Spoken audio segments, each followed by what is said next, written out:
In 450 BC, a Greek historian named Herodotus traveled to Egypt and witnessed something that would haunt archaeology for the next 2,500 years, something so massive that he claimed it surpassed all the pyramids of Egypt combined, something so complex that even he, a man who had documented wonders across the known world, found himself struggling for words adequate to describe what stood before him. He called it a labyrinth, a structure containing 3,000 rooms divided equally between underground and surface levels, chambers filled with hieroglyphs and paintings, courtyards surrounded by colonnades, passages that twisted and turned until even guides became disoriented. The Egyptian priests who controlled access to this monument allowed Herodotus to explore the upper 1,500 rooms, permitted him to walk through galleries and courts, let him examine the architectural magnificence that had already stood for more than 1,000 years when he arrived. But they absolutely refused to let him descend into the underground half, the 1,500 chambers carved into bedrock beneath the surface structure, the spaces they claimed contained sacred records and the tombs of the kings who had built this wonder. Herodotus recorded his observations with the careful detail that made him the father of history, described the labyrinth's location as being near Lake Moeris in the Fem region, approximately 100 kilometers southwest of modern Cairo, positioned beside a pyramid that he identified but whose builder he couldn't name with certainty. He wrote that the structure exceeded the pyramids not in height but in sheer complexity and craftsmanship, that it demonstrated engineering capabilities beyond anything Greece had achieved, that walking through its passages induced or mixed with disorientation as identical-looking corridors branched in multiple directions, as chambers opened onto chambers, as the architecture seemed designed to confuse rather than guide. The priests told him the labyrinth served as a meeting place for the 12 kings who once ruled Egypt jointly, that it contained records of their reigns, that beneath the surface lay burial chambers for those rulers and for sacred crocodiles that represented the god Sobek, patron deity of the Fem region. But here's what makes Herodotus's account so troubling, so mysterious, so infuriatingly incomplete. If this structure really existed, if it was as massive as he described, if it surpassed the pyramids that still dominate the Egyptian landscape and attract millions of visitors annually, then where is it now? How does something that vast, that impressive, that well documented by ancient historians simply disappear? The pyramids survived, weathered and diminished but still unmistakably present, still testifying to ancient engineering, still dominating the Giza Plateau after 4.5 millennia. The temples at Luxor survived, at Karnak survived, at Abu Simbel survived, structures that were contemporary with or even younger than the labyrinth yet remained visible, accessible, studied by generations of archaeologists. But the labyrinth, supposedly the most impressive achievement of Middle Kingdom Egypt, vanished so completely that by the modern era even its location had become subject to debate, identified only through careful reading of Herodotus's geographical descriptions and correlation with surviving landscape features. The conventional explanation for this disappearance involves stone robbing, the practice of later civilizations dismantling ancient structures to reuse their materials for new construction. This practice was common throughout Egyptian history, accelerated during periods of political instability when protection of monuments weakened, reached industrial scale during the Islamic period when medieval builders quarried ancient temples and tombs for the limestone, granite, and basalt needed for mosques and fortifications. The labyrinth, according to this explanation, was systematically dismantled over centuries, its massive stone blocks carried away until nothing remained except scattered rubble and faint traces in the sand. The explanation is plausible, matches what happened to other ancient structures, accounts for the disappearance without requiring conspiracy or deliberate concealment. But it raises troubling questions that conventional archaeology has never adequately addressed. If stone robbing explains the labyrinth's disappearance, why didn't the same fate befall the pyramids, which contained far more valuable materials, which were even more accessible, which offered limestone and granite in quantities that should have made them prime targets for medieval quarrying? The pyramids survived not because they were protected by anything stronger than the labyrinth's walls but because their sheer mass made complete dismantling impractical, because removing millions of tons of stone block by block required effort that exceeded what most builders were willing to invest.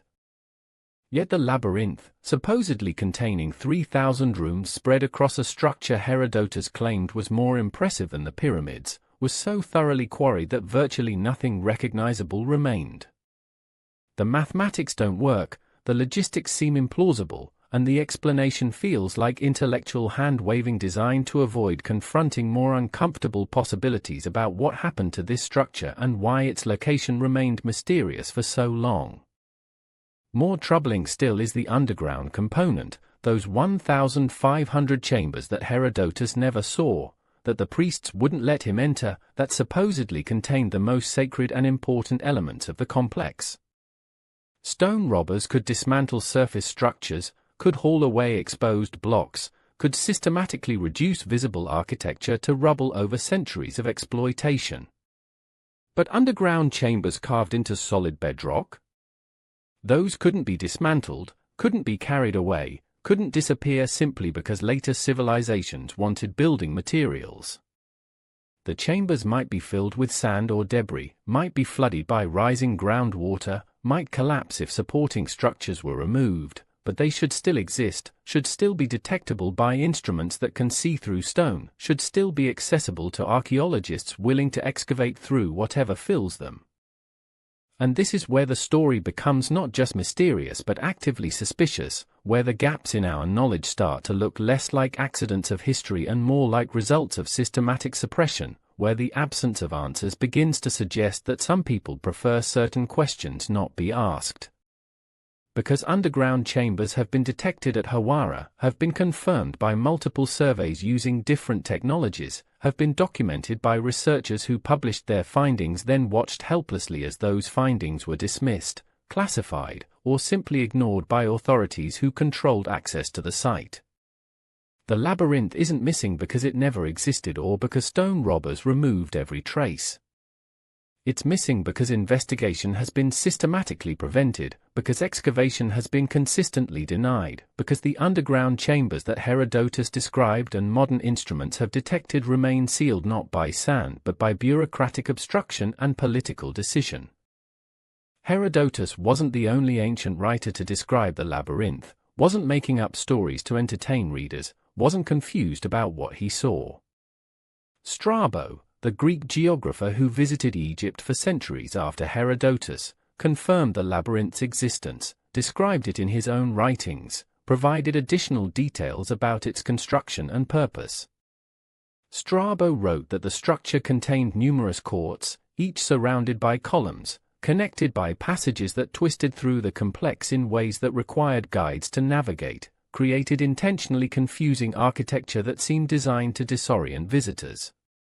He mentioned that some sections had been destroyed even by his time, that later pharaohs had quarried stones from the upper levels, but he confirmed that the overall structure remained intact, that its scale was still impressive, that the underground chambers remained sealed and inaccessible to casual visitors. Pliny the Elder, the Roman natural historian writing in the 1st century AD, provided perhaps the most detailed description of the labyrinth's interior, describing it as a bewildering maze of passages where darkness alternated with sudden illumination, where the air carried sounds that seemed to come from nowhere, where architectural tricks created confusion that made navigation without guides virtually impossible.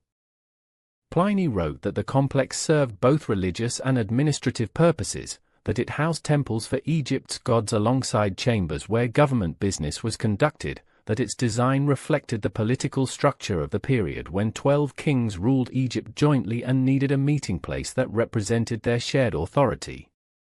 He emphasized the intentional complexity, the deliberate creation of confusion, suggesting that the architecture served to protect something, to make unauthorized access difficult, to ensure that only those with proper guidance could navigate its depths.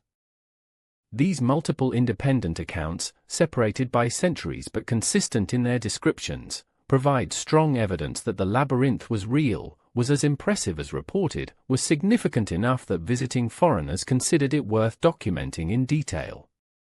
The writers weren't copying from each other, weren't embellishing a single source, were reporting what they personally witnessed or learned from reliable informants.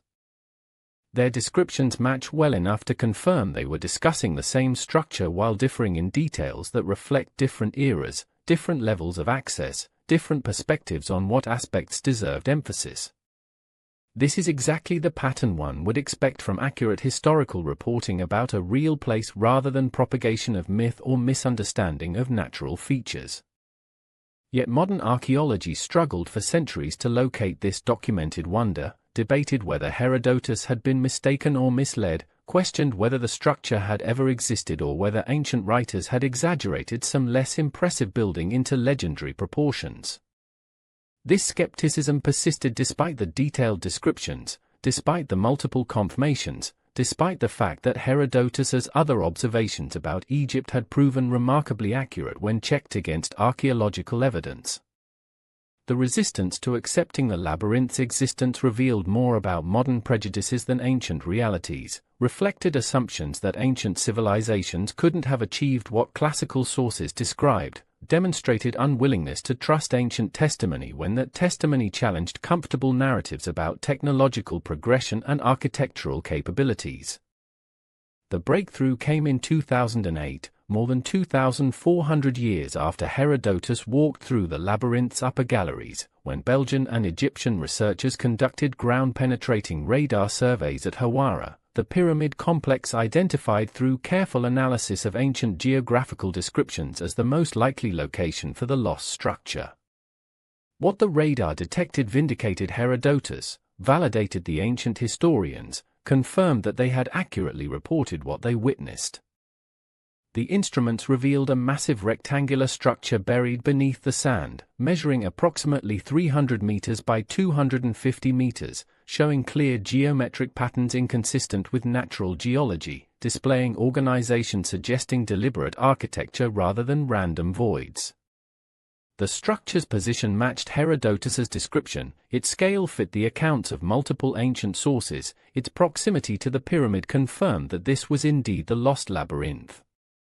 But vindication brought frustration rather than resolution, confirmed existence while denying access, proved the ancient historians right while preventing verification of what lay in the chambers they described.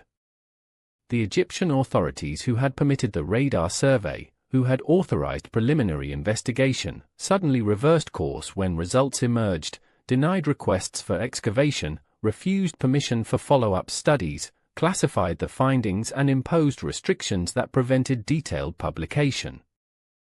The research team found themselves in the same position as countless previous investigators, possessing evidence that demanded further study but lacking authorization to conduct that study, knowing that answers lay beneath their feet but being prevented from digging down to reach them. The pattern repeated once again, confirmation followed by suppression, discovery followed by denial, evidence met with obstruction rather than enthusiasm for resolving ancient mysteries. The question that burned through everyone involved, that haunts anyone who examines this history, that refuses to fade despite decades of bureaucratic denial, is the same question that has plagued Sphinx research, pyramid investigation, and every attempt to explore what lies beneath Egypt's most famous monuments. Why? If the labyrinth is just an empty mortuary temple, if it contains nothing more than standard burial chambers and religious artwork, if discovering its layout and contents would simply add interesting details to what we know about Middle Kingdom Egypt, then why prevent excavation? Why classify research documenting its existence? Why suppress findings that vindicate ancient historians and demonstrate that their testimony was accurate? The only explanation that makes sense, that accounts for systematic obstruction across multiple sites and decades of investigation, is that someone knows or strongly suspects what the chambers contain, knows that discovery would be disruptive, knows that confirmation would challenge narratives that powerful interests prefer to maintain.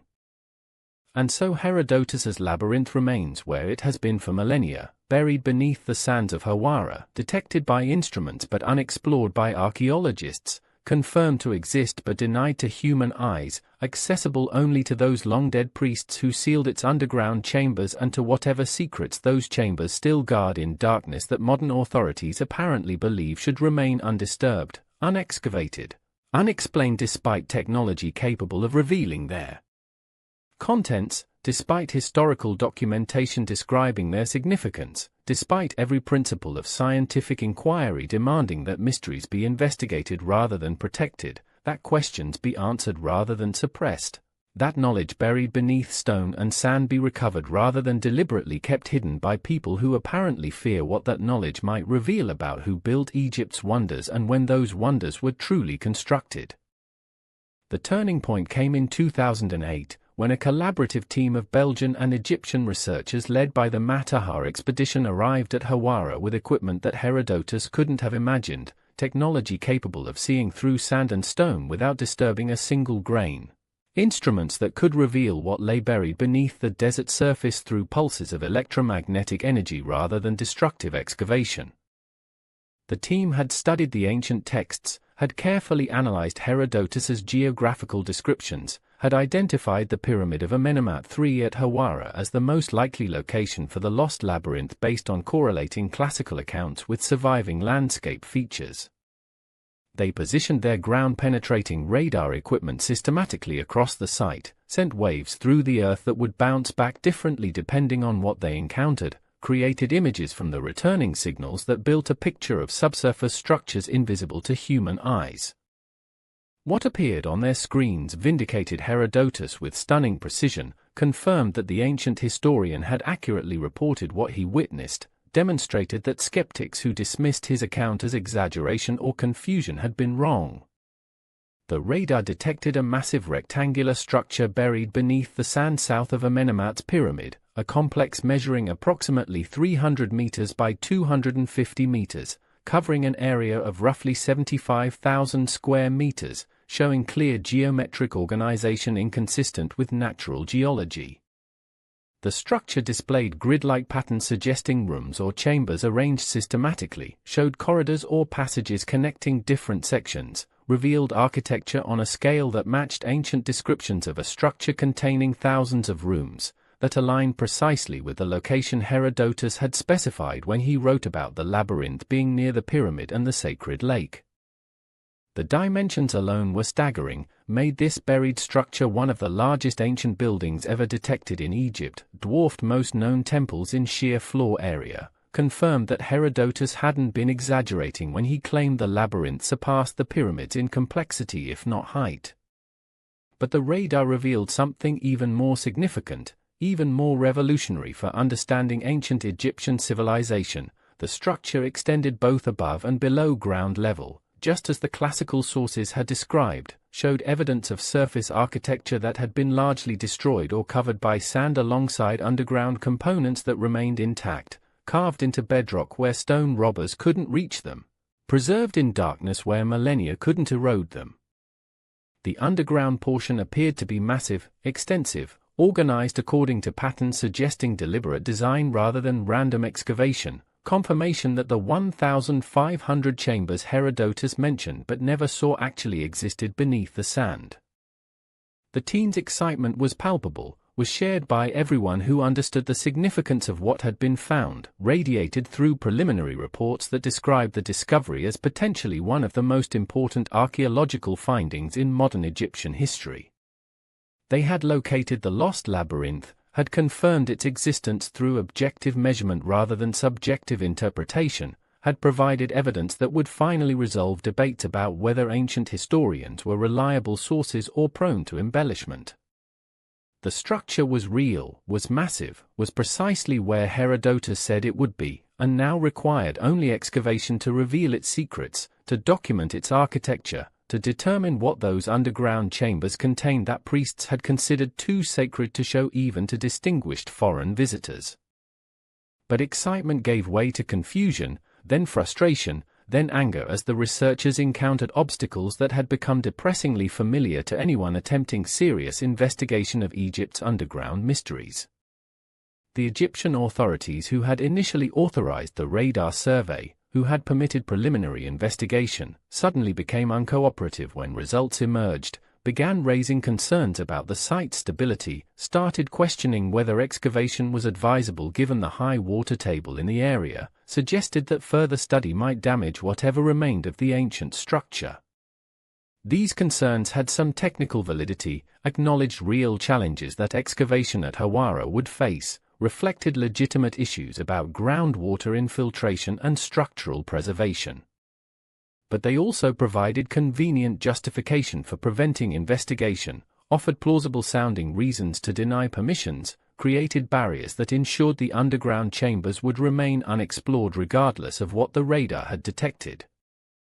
The Matterhorn expedition submitted detailed proposals for careful excavation using modern archaeological techniques, suggested starting with small test trenches to assess conditions, proposed methods for managing groundwater issues, outlined plans for documentation and preservation that would minimize any risk to the structure. Their proposals were professional, were thorough, addressed every technical concern that authorities had raised, demonstrated expertise and caution appropriate for investigating such a significant site. But permission was denied, applications were delayed, requests disappeared into bureaucratic processes that never reached resolution, and the team found themselves in the familiar position of possessing evidence that demanded investigation but lacking authorization to conduct that investigation. The pattern repeated once again, discovery followed by suppression, confirmation met with obstruction, evidence treated as something to be contained rather than explored. More troubling still was what happened to the research itself, to the data documenting the labyrinth's existence, to the findings that should have been published in archaeological journals and made available for independent verification. The radar images, the survey results, the detailed maps showing the structure's layout, all became subject to restrictions that prevented their wide dissemination, that limited access to people with official approval, that transformed scientific findings into quasi-classified material whose distribution required permissions that were difficult to obtain. The team published preliminary reports that acknowledged the structure's existence while remaining vague about details, that confirmed significant underground components without providing the specificity that would enable other researchers to plan their own investigations, that suggested importance while avoiding claims that might generate public pressure for excavation. This careful navigation between disclosure and suppression revealed the political pressures that researchers faced, demonstrated the difficult balance between sharing findings and maintaining access to Egyptian sites, showed how scientific integrity could be compromised by needs to avoid antagonizing authorities who controlled permits and determined which projects could proceed. The researchers weren't being deliberately deceptive, weren't willingly participating in suppression, were simply recognizing reality that being too forthcoming about controversial discoveries meant losing ability to conduct any future work in Egypt, that challenging official narratives too directly resulted in being persona non grata in a country where most ancient wonders requiring study still lay. The choice between cautious disclosure and complete exclusion was no choice at all for professionals who wanted to continue their careers, who had invested years in developing expertise and relationships, who understood that accommodation was price of access.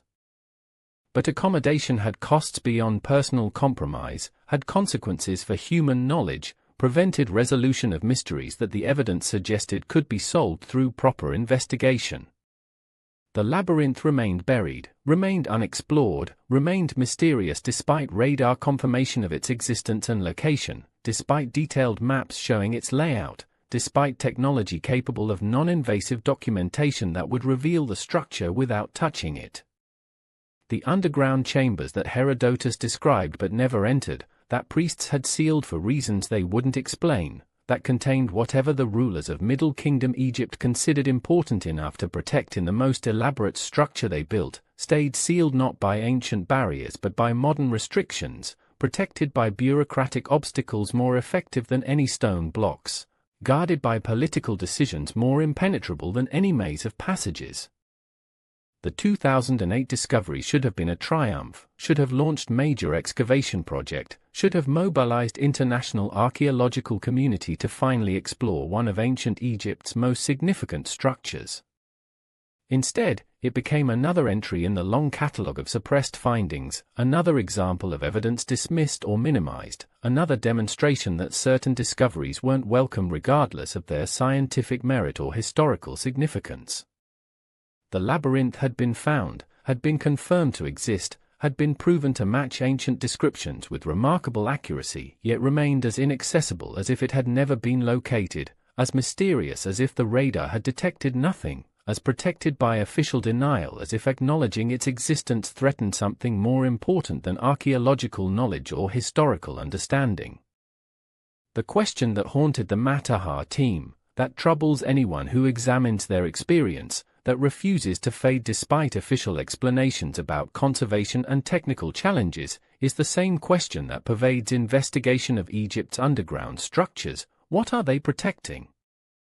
If the labyrinth is just an ancient mortuary temple, if it contains nothing more than standard burial chambers and religious artwork, if excavation would simply document architecture and recover artifacts that fit comfortably within established understanding of Middle Kingdom Egypt, then why prevent investigation? Why classify findings? Why suppress evidence? Why coordinate obstacles across different departments and maintain restrictions that have now persisted for 17 years since the radar survey confirmed the structure's existence? The only answer that makes sense, that explains the pattern of suppression, that accounts for authorities' determination to prevent excavation despite the structure's historical significance and the technical feasibility of investigating it, is that someone knows or strongly suspects what the underground chambers contain, knows that discovery would be disruptive, knows that the labyrinth isn't just a mortuary temple but something more significant, something that would challenge comfortable narratives about ancient Egypt, something that authorities have decided the world isn't ready to learn regardless of what technology can detect or what ancient historians accurately documented 25 centuries ago when they walked through the upper galleries and wondered what secrets the priests were hiding in the chambers below that they would never be permitted to see. For centuries after Herodotus walked through the labyrinth's upper galleries, another Greek scholar arrived in Egypt seeking to verify what his predecessor had reported, determined to see for himself whether the structure was as impressive as ancient accounts claimed, willing to endure the arduous journey to the Fem region to examine what was already, by his time, an ancient monument from a civilization whose peak had passed. Strabo of Amasea, geographer and historian whose travels spanned the known world from Britain to Ethiopia, reached the labyrinth around 25 BC, during the reign of Augustus when Egypt had recently become a Roman province, when the ancient structures of the pharaonic period were curiosities for educated tourists rather than active temples serving living religious traditions. What Strabo saw confirmed Herodotus's description in broad outline, validated the earlier historians' claims about the structure's scale and complexity, but added details that Herodotus hadn't mentioned or hadn't been permitted to observe. Strabo wrote that the labyrinth consisted of a large palace composed of numerous smaller palaces, each corresponding to one of the administrative regions called nomes into which Egypt had been divided, creating a structure that served both architectural and political symbolism by housing representations of the entire kingdom under a single roof. He described courts surrounded by pillars, covered ways with winding passages that communicated with each other through connections designed to confuse, architecture deliberately constructed to make navigation without guides virtually impossible. The covered passages, according to Strabo, roofed with single massive stone slabs, created spaces that were dark, claustrophobic, disorienting, where the absence of natural light and the similarity of identical-looking corridors combined to ensure that anyone entering without proper knowledge of the layout would quickly become lost, would wander until exhaustion or panic overcame them, would discover that finding the exit required either luck or assistance from those who knew the secret paths through the maze. But most significantly for understanding why the underground chambers remained sealed, why priests had refused to let Herodotus enter them, why later authorities continued preventing investigation, Strabo mentioned something that Herodotus's account hadn't addressed: the air itself was dangerous, was poisoned somehow, created conditions that made prolonged presence in the underground spaces potentially lethal. Strabo didn't explain the nature of this poisoned air, didn't describe its source or specific effects, didn't provide details that would allow modern readers to determine whether he meant toxic gases, oxygen depletion, or perhaps psychological effects from darkness and confinement that ancient observers interpreted as physical danger.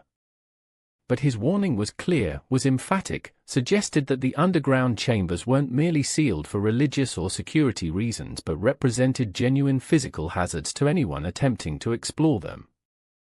This reference to poisoned air raises intriguing questions about the labyrinth's underground construction, about what geological or artificial features might create atmospheric conditions dangerous to human life, about whether the structure's builders deliberately incorporated such hazards as protection against unauthorized access or whether dangerous conditions arose naturally from the site's geology and hydrology.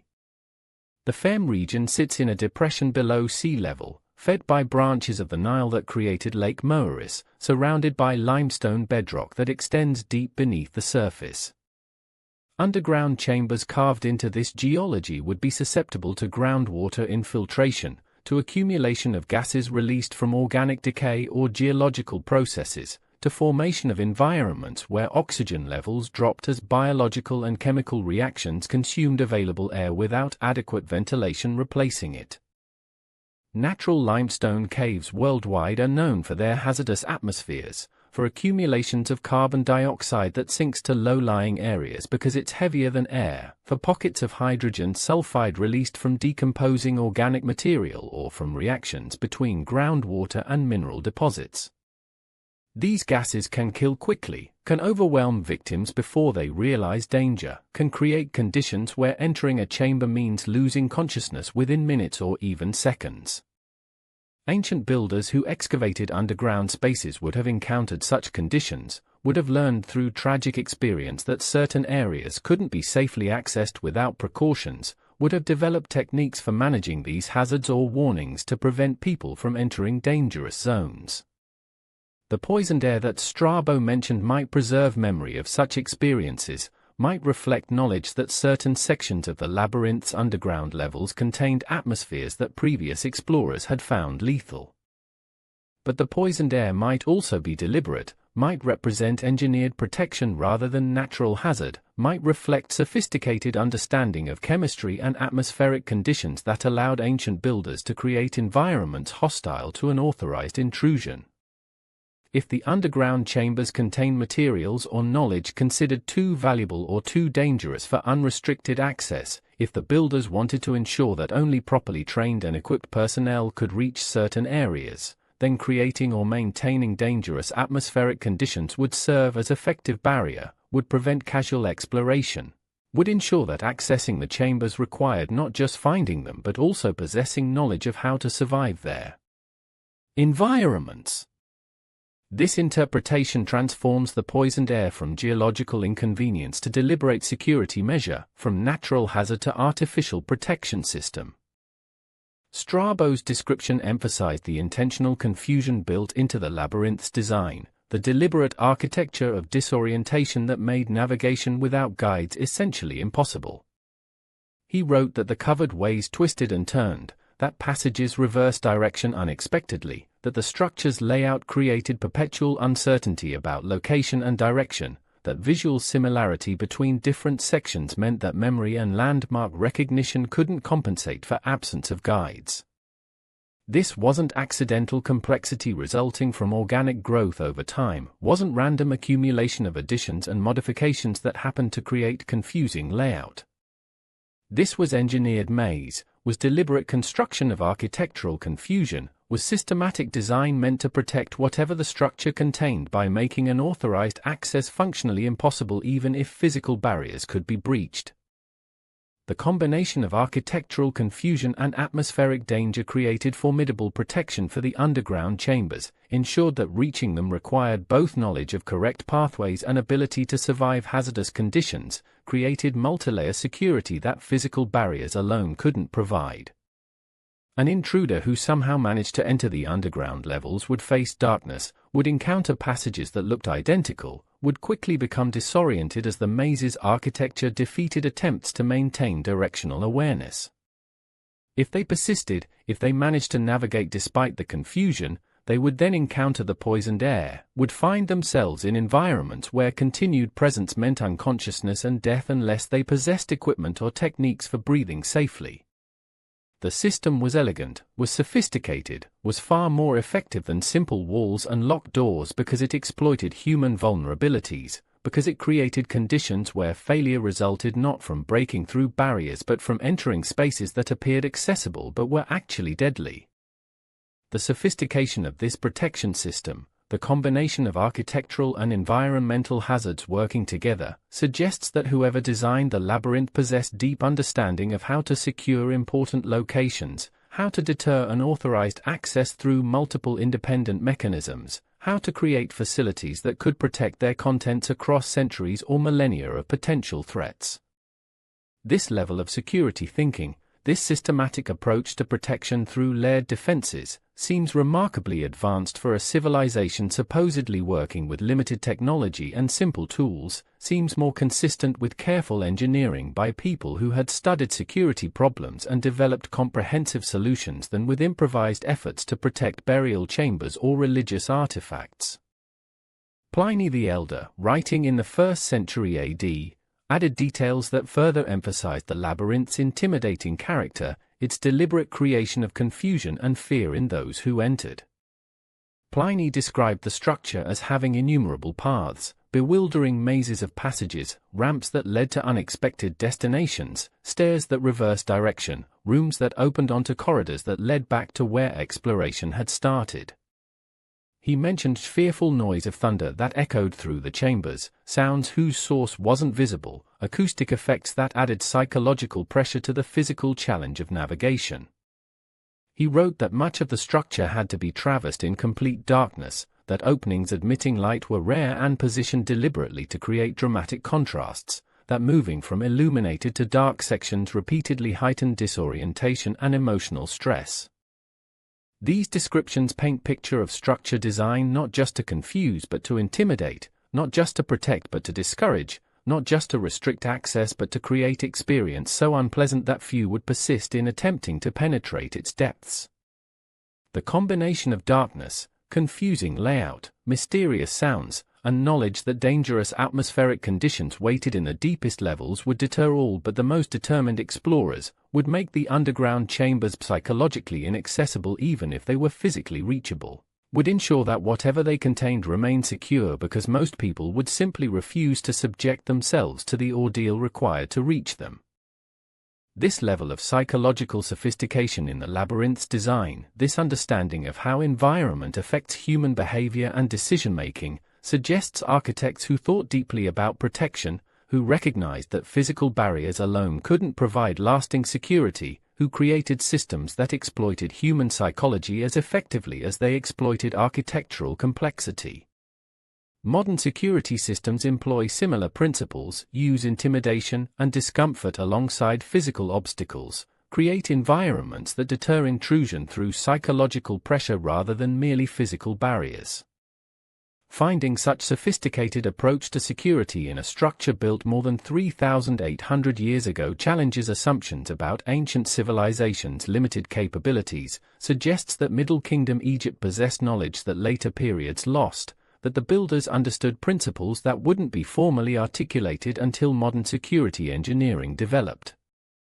The poisoned air, the confusing architecture, the psychological intimidation, all serve to protect something, to secure contents that builders considered valuable enough to justify elaborate defensive measures, to ensure that whatever the underground chambers contained remained inaccessible to unauthorized persons regardless of how much time passed or how much political situations changed. The question that haunts modern researchers, that burns through ancient descriptions, that refuses to fade despite official explanations and bureaucratic obstacles, is simple but profound. What was so important? What knowledge or artifacts or records justified such extraordinary security? What did the builders of the labyrinth consider precious enough to protect with poisoned air and architectural mazes and darkness so complete that Pliny reported entire sections being traversed without any light at all? The answer, according to ancient sources, involved the tombs of the kings who built the structure and the sacred records of their reigns, the burial places of rulers who commanded such authority that their resting places required protection beyond what ordinary tombs received. But this answer raises more questions than it resolves, because Egyptian pharaohs were routinely buried in elaborate tombs that weren't accompanied by massive above-ground structures containing thousands of rooms, weren't protected by architectural mazes and poisoned air, weren't secured through systems so complex that ancient historians described them with awe and modern researchers can't determine how to safely access them. The tombs in the Valley of the Kings, the pyramids at Giza and Saqqara, all provided secure resting places for rulers without requiring the elaborate security measures that the labyrinth incorporated. If the underground chambers contained only royal burials and standard funerary equipment, why such extraordinary protection? Why measures far exceeding what other royal tombs employed? Why security that functioned not just when the structure was active but across millennia, when no guards maintained watch, when no priests performed rituals, when the entire civilization that built it had passed into history?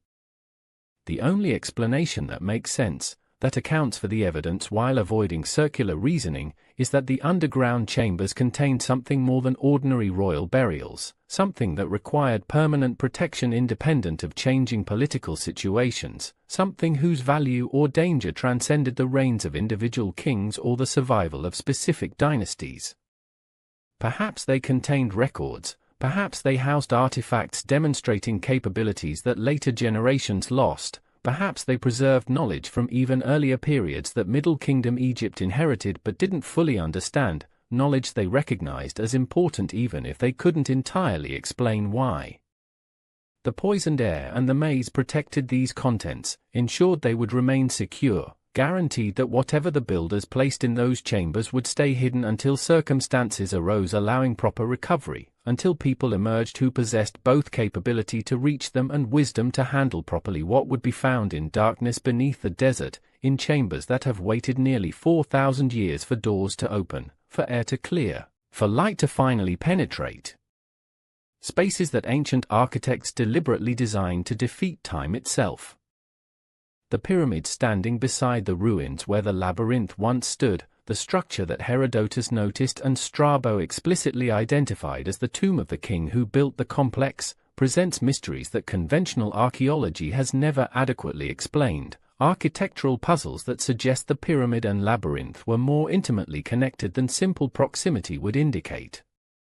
This is the pyramid of Amenemhat III, last great ruler of Egypt's 12th dynasty, pharaoh who reigned from approximately 1855 to 1808 BC during the Middle Kingdom's peak, whose two pyramids at Dasha and Hawara marked the transition from the ambitious building programs of his predecessors to the decline that would characterize later periods.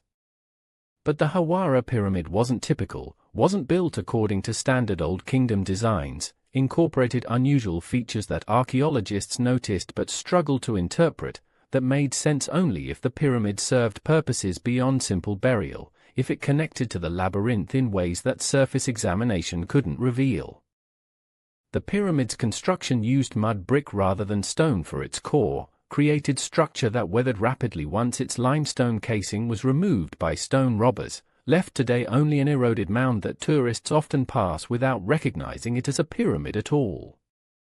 But beneath this weathered exterior, the pyramid's internal passages show complexity unusual for Middle Kingdom tombs, demonstrate sophistication in their design that suggests architects working with knowledge inherited from earlier periods, incorporate features that seem designed to connect with structures beyond the pyramid's walls.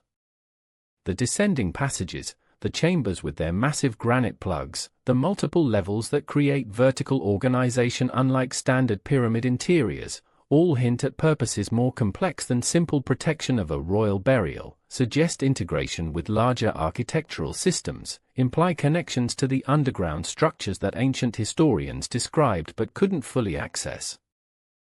Flinders Petrie, the pioneering British Egyptologist who excavated Hawara in the 1880s and 1890s, found scattered remains of the labyrinth's foundation spread across an enormous area south of the pyramid, discovered fragments of columns and walls that confirmed ancient descriptions of the structure's massive scale, documented what little survived after centuries of stone robbing and sand accumulation.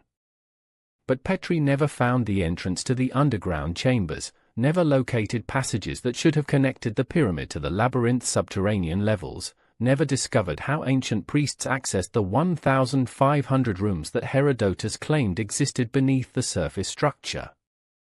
The absence of obvious connections troubled Petrie, conflicted with what ancient sources described, suggested either that the connections had been completely destroyed or that they had been deliberately concealed so thoroughly that even systematic excavation couldn't locate them.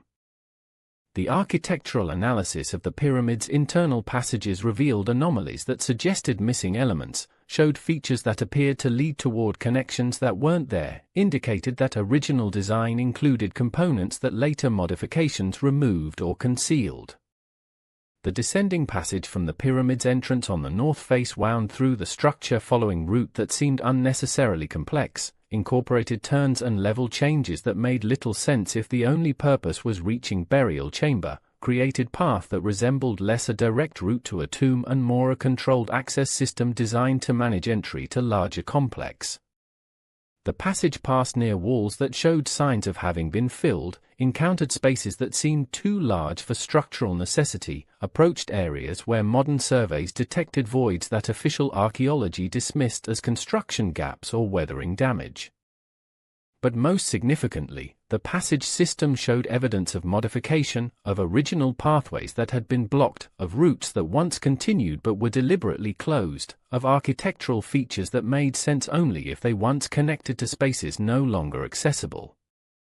The granite plugs that supposedly secured the burial chamber from thieves were positioned in ways that would have been impractical if their only function was protecting the pharaoh's tomb, created barriers that seemed designed to prevent access not just to the chamber but to passages beyond it, suggested that what they were securing extended farther than conventional interpretation acknowledged. The plugs weren't simply blocking tomb robbers, weren't just protecting a single burial chamber, were sealing something more extensive, were ensuring that whatever lay beyond them remained inaccessible regardless of how much excavation occurred in the pyramid itself.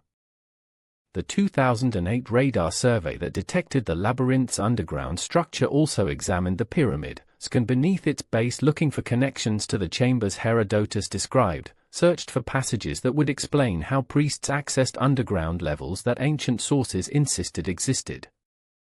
The survey found anomalies, detected voids beneath the pyramid's foundation, revealed patterns suggesting artificial structures rather than natural geology, identified features that aligned with passages detected in the labyrinth proper.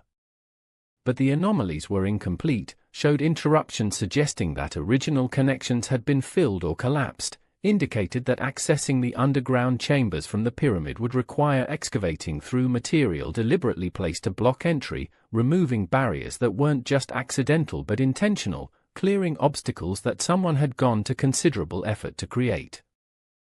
The most intriguing anomaly appeared directly beneath the pyramid's burial chamber, a void that extended downward farther than structural requirements would explain, that showed characteristics suggesting it was passage rather than foundation settlement, that aligned with the general direction of the labyrinth's underground complex. The void appeared to descend at steep angle, followed path that would eventually reach the depths where the main underground chambers were located, created route that matched descriptions in ancient texts of passages leading from surface monuments to subterranean complexes where sacred rites were performed and records were kept. But the passage was filled, was blocked by material that radar couldn't penetrate, was sealed so thoroughly that determining what originally existed there required excavation that authorities refused to authorize, investigation that would answer questions about connections between pyramid and labyrinth but apparently would reveal information that someone preferred remain hidden. The architectural relationship between pyramid and labyrinth wasn't random, wasn't merely convenient proximity, reflected careful planning that positioned monuments according to principles that integrated them into unified complex serving coordinated purposes. The labyrinth's main axis aligned with the pyramid's meridian, created geometric relationship that linked the structures not just physically but symbolically, connected surface monument marking royal authority with underground complex housing administrative and religious functions. The courts that Herodotus and Strabo described, the chambers representing each nome or district of Egypt, created architectural manifestation of political organization, demonstrated in stone the kingdom's structure, provided spaces where representatives from different regions could gather while maintaining hierarchical relationships encoded in the building's design. But beneath this political architecture, beneath the courts and chambers that visitors saw and ancient historians described, lay the sealed levels that priests refused to show even to distinguished foreigners, the 1,500 underground rooms whose purposes remained mysterious because access was restricted, whose contents remained unknown because barriers prevented exploration, whose existence was confirmed by multiple ancient sources but whose functions could only be speculated about because no modern investigation had penetrated them.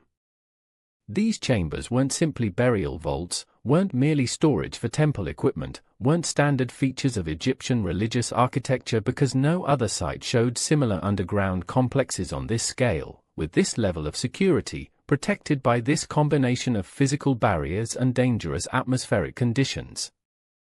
The pyramids served as marker, as guardian, as architectural statement claiming royal authority over whatever the labyrinth contained, a surface monument ensuring that anyone approaching the site understood that what lay below belonged to the pharaoh, was under royal protection, represented power that challenged or threatened at their peril. But the pyramid also served more practical function, provided controlled entry point, created bottleneck where access could be managed, ensured that reaching the underground chambers required passing through spaces that royal guards could monitor, that priests could control, that made an authorized entry essentially impossible because anyone attempting it would have to breach pyramid defenses before even reaching the labyrinth's underground levels. This integration of pyramid and labyrinth, this architectural coordination serving both symbolic and practical purposes, demonstrated sophisticated planning, reflected understanding of how monuments functioned not just as religious statements but as security systems, showed that Middle Kingdom architects thought systematically about protecting important facilities, about controlling access across multiple levels, about creating defenses that worked whether or not active guards maintained watch. The system survived because it was built into the architecture, because barriers were stone rather than human, because confusion and danger were environmental rather than tactical, because the labyrinth protected itself through its design rather than depending on external security that could fail when dynasties fell or when political situations changed. And this is perhaps why the entrance remains unfound, why connections between pyramid and labyrinth stay mysterious, why passages that ancient texts indicate existed cannot be located by modern excavation. The architects designed the system to remain secure, built it to resist discovery, created it to protect contents across unlimited time, incorporated features that ensured the underground chambers would be accessible only to those possessing specific knowledge about how to reach them, that casual exploration would fail because critical information was deliberately not encoded in visible architecture, that even systematic investigation would encounter obstacles that appeared natural but were actually intentional, that seemed like weathering or collapse but were really designed barriers ensuring that what lay beneath the pyramid, what extended into the labyrinth's underground levels, what filled chambers that Herodotus described but never saw, would remain hidden until conditions arose making discovery appropriate, until people emerged who possessed both capability to reach those chambers and wisdom to properly handle what millennia of protection had secured in darkness beneath the desert where stone still guards secrets that no amount of modern technology has successfully penetrated because the architects of the labyrinth built not just for their own time but for all time. Created not just for their own civilization but for whatever civilizations might follow. Designed not just to protect but to preserve until the moment arrived when protection could safely end and revelation could finally begin. The physical exploration of the labyrinth's underground levels, the actual human entry into spaces that Herodotus described but never saw, began not with the 2008 radar survey but decades earlier, during investigations that were poorly documented, quickly abandoned, and mysteriously difficult to learn about through official channels. In the 1930s, Egyptian archaeologists conducting excavations at Hawara reportedly discovered entrances to underground passages, openings that led downward into darkness, spaces that seemed to match ancient descriptions of the labyrinth's subterranean chambers. But the excavations were halted abruptly, the discoveries were minimally documented, and subsequent researchers found it difficult to determine exactly what had been found, where the entrances had been located, or why investigation had stopped. The fragmentary accounts that survived mentioned water, mentioned flooding that had filled underground spaces, mentioned dangerous conditions that made continued exploration inadvisable. The 2008 Matterhorn expedition attempted to resolve these mysteries, to determine whether underground chambers actually existed or whether earlier reports had misinterpreted natural features, to finally answer questions that had persisted since Herodotus first walked through the labyrinth's upper levels 25 centuries before. But the team faced immediate challenges that earlier investigators had encountered, discovered that groundwater had infiltrated the underground spaces, found that passages that might once have been accessible had filled with water and mud that blocked progress, encountered conditions requiring diving equipment rather than simple archaeological excavation. The high water table in the Femme region, the proximity to Lake Moeris whose ancient levels had been higher than modern measurements, the millennia during which groundwater had seeped into carved chambers, all combined to create an environment where exploring the labyrinth's depths required underwater archaeology rather than conventional excavation.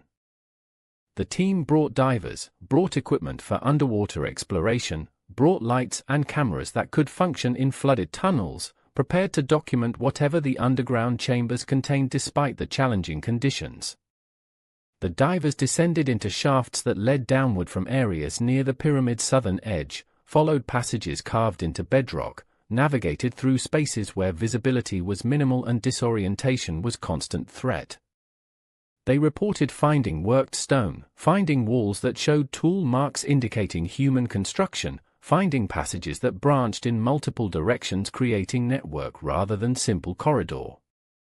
The spaces weren't natural caves, weren't geological features that ancient observers had mistaken for architecture, were clearly artificial excavations showing systematic planning and deliberate construction. But the divers also reported something more disturbing, more inexplicable, more troubling than simple flooding or architectural complexity. They described feeling watched, experiencing sensations of presence in the darkness, encountering something they couldn't articulate but that made them intensely uncomfortable continuing exploration. Electronic equipment malfunctioned, lights failed unexpectedly, communication devices produced strange sounds or stopped working entirely. These experiences weren't universal, didn't affect all team members equally, could be dismissed as effects of stress and sensory deprivation in dark underwater environments. But the consistency of reports, the independent confirmation from multiple divers, the pattern of equipment failures that seemed focused on documentation devices, created an atmosphere of unease that eventually contributed to the expedition's premature termination. The scientific team struggled to explain these phenomena, to determine whether they reflected actual hazards or psychological effects from working in extremely challenging conditions, to decide whether continuing exploration justified risks that seemed to grow as investigation proceeded deeper into the underground system. The flooded passages extended farther than initial estimates had suggested, branched more extensively than surface architecture indicated, showed organization suggesting they accessed spaces far larger than what radar had detected or what ancient texts had described. The divers found sealed doorways, found stone barriers blocking passages, found evidence that original builders had deliberately closed certain routes, had intentionally prevented access to spaces beyond barriers that underwater investigation couldn't breach without equipment the team didn't possess. One diver, speaking later on condition of anonymity, described encountering a chamber where the water became unnaturally cold, where electronics failed simultaneously, where he experienced vertigo so severe that he had to retreat immediately to avoid losing orientation completely. He described the chamber as having smooth walls that seemed too perfect to be ancient construction, that showed no weathering despite presumably being submerged for centuries, that reflected his light in ways that natural limestone shouldn't. The description sounds fantastical, sounds like embellishment or misremembering, sounds like exactly the sort of account that skeptics would dismiss as proof that witnesses aren't reliable. But the diver was experienced, was trained in underwater archaeology, had explored flooded sites across the Mediterranean without encountering similar phenomena, had no obvious motivation for fabricating stories that damaged his professional credibility. The sealed doorways that divers encountered, those stone barriers blocking progress deeper into the underground complex, presented both archaeological puzzle and practical obstacle that the expedition couldn't overcome. The stones weren't simple rubble from collapsed passages, weren't accidental blockages from settling or earthquakes, showed evidence of deliberate placement, of careful fitting that created watertight seals, of intentional construction meant to prevent access to spaces beyond. The barriers were thick, were substantial, would require significant effort to breach even with proper equipment, couldn't be opened by divers working underwater with limited tools and constrained time. Behind the barriers, sonar detected voids, detected spaces that extended into darkness beyond where instruments could reliably measure, detected what might be the main underground chambers that ancient sources described but that modern investigation still couldn't reach. The expedition's photographic documentation, the images captured by underwater cameras in flooded passages, revealed details that surface surveys couldn't detect, confirmed that the underground spaces were extensively developed, showed architectural features matching descriptions from classical sources.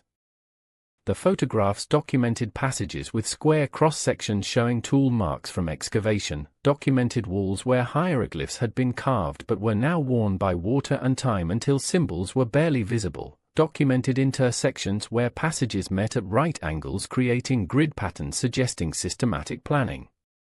But the photographs also showed the limitations of underwater exploration, showed how visibility constraints made comprehensive documentation impossible, showed that truly understanding the underground labyrinth would require clearing the water, would require excavation that could expose chambers to air and light, would require resources and permissions far exceeding what the Matterhorn expedition could access.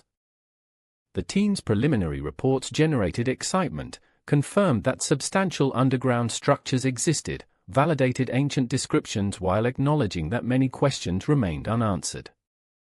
But the reports also acknowledged the challenges, emphasized the hazards, noted that comprehensive investigation would require a major project with significant funding, specialized equipment, and long-term commitment. The Egyptian authorities reviewing these reports apparently decided that such investment wasn't justified, that risks outweighed potential discoveries, that leaving the underground labyrinth unexplored was preferable to mounting the sort of large-scale expedition that would be required to properly document it. Permissions for follow-up investigation were denied, applications for expanded exploration disappeared into bureaucratic processes that never reached resolution, and the flooded tunnels remained as they had been for centuries, accessible but not explored, confirmed but not documented, tantalizing close but functionally as distant as if they were on another planet. The psychological phenomena that divers reported, those feelings of being watched and uncomfortable presence that multiple team members experienced, could have numerous explanations ranging from purely psychological to environmental to possibly more exotic possibilities that mainstream science would resist acknowledging. Underground spaces can produce infrasound, low-frequency vibrations below the range of conscious hearing but that affect human psychology, that create sensations of unease or presence, that have been documented in caves and tunnels worldwide. The acoustic properties of flooded chambers, the way sound propagates through water and reflects from stone surfaces, could create auditory effects that divers interpreted as anomalous. The isolation, the darkness, the physical stress of working in challenging conditions, all contribute to psychological states where normal sensory input can be misinterpreted, where imagination fills gaps that perception leaves empty. But these explanations, however plausible, don't entirely account for equipment failures, for electronics malfunctioning in patterns that seemed focused on documentation devices, for lights and cameras failing in specific locations then functioning normally once divers retreated.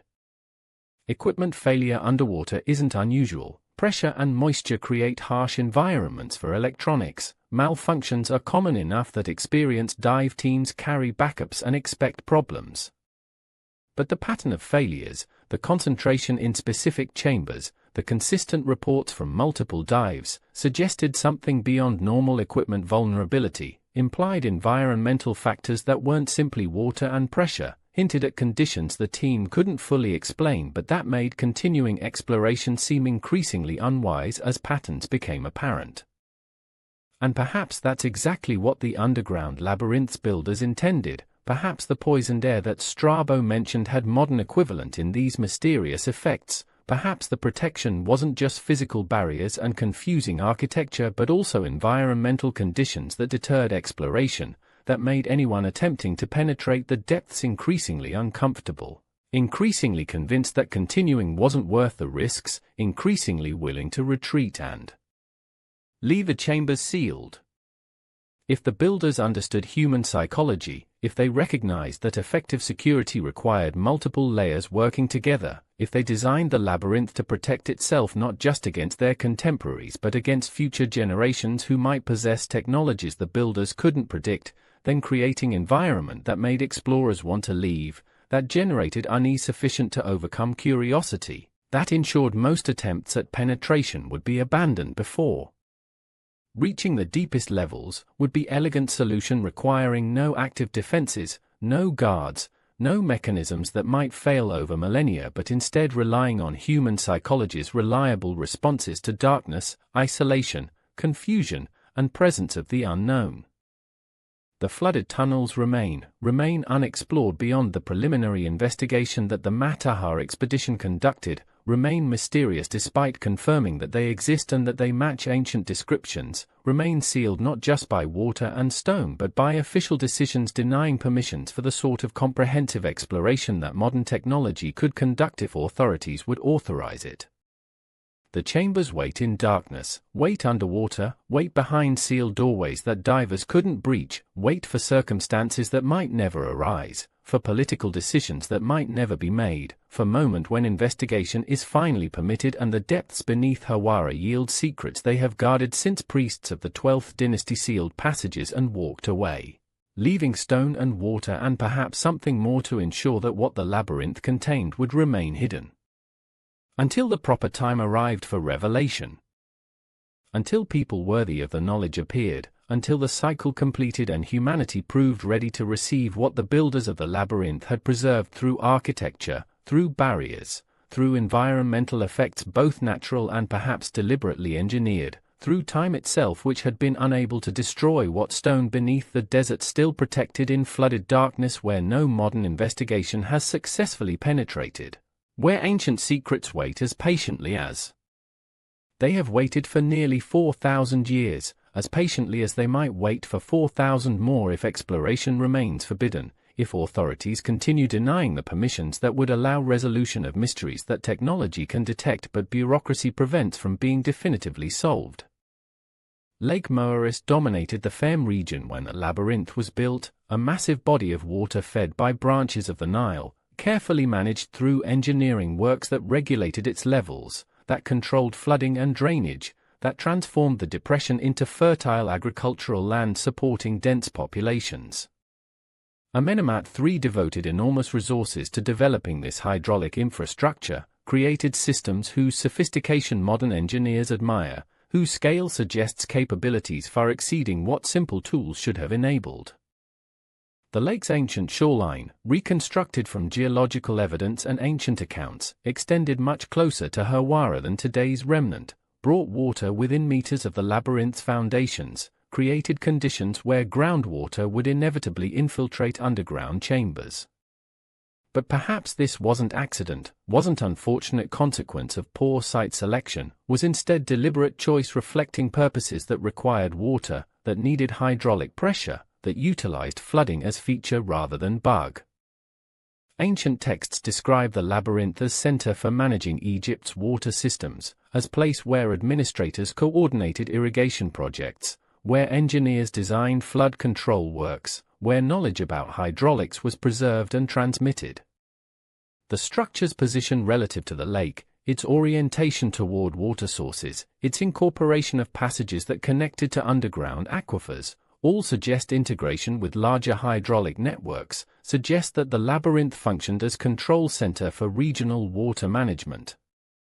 Modern radar surveys detected channels beneath the labyrinth, passages that appeared to connect different sections, that showed organization suggesting they carried water, that ran toward the ancient lake's position with directionality implying deliberate routing rather than random drainage. These channels weren't natural stream beds, weren't geological features, showed construction that indicated human engineering, that demonstrated sophisticated understanding of how to move water underground, how to manage pressure and flow, how to create systems that functioned reliably across decades or centuries. The most intriguing channels descended deeper than drainage would require, followed paths that suggested they accessed chambers at levels where hydraulic pressure from the lake would be substantial, where water management wasn't just about moving liquid but about harnessing force. If the underground chambers included facilities that utilized water pressure, that employed hydraulic principles to drive machinery or lift weights or power systems whose purposes we don't understand, then the flooding that modern investigators encountered might not be failure but evidence of original function, might not be damage but remnant of deliberate design. Ancient Egyptian engineering incorporated sophisticated water management throughout the civilization's history, built elaborate irrigation networks, created systems that lifted water from the Nile to fields elevated above flood level, demonstrated understanding of hydraulics that enabled agriculture in conditions that would otherwise be impossible. The labyrinth might have represented the pinnacle of this knowledge, might have incorporated principles that later periods lost, might have functioned as research facility where engineers experimented with hydraulic systems, where knowledge about water management was developed and preserved. The connection to the lake also provided security, created natural barrier that complemented architectural defenses, ensured that accessing the labyrinth's underground levels required not just navigating confusing passages but also dealing with water that filled spaces, that created physical obstacles, that made exploration dangerous even for those who found entrances. The combination of intentional flooding and architectural complexity created protection that didn't require guards, that functioned automatically, that ensured the chambers remained secure as long as the lake maintained its levels and groundwater continued infiltrating underground spaces. But this hydraulic connection presented challenges for preservation, accelerated deterioration through mechanisms that Amenemhat engineers might not have anticipated or might have accepted as acceptable trade-off. The groundwater that infiltrated underground chambers wasn't pure, carried dissolved salts from the surrounding limestone, created solutions that crystallized when exposed to air, that grew salt deposits destroying hieroglyphs and paintings, that accelerated weathering of carved stone, that threatened to erase whatever records the chambers contained if conditions didn't change. The 2008 Matterhorn expedition documented this damage, measured salt content in groundwater that reached underground levels, observed active crystallization destroying ancient surfaces, recognized that time was limited, that whatever the chambers contained wouldn't survive indefinitely, that investigation needed to occur soon or information would be lost permanently to geological processes working inexorably despite human efforts to prevent them. The urgency created by these findings should have prompted immediate action, should have triggered preservation projects, should have mobilized resources to protect what centuries of burial had preserved but modern hydrology threatened to destroy.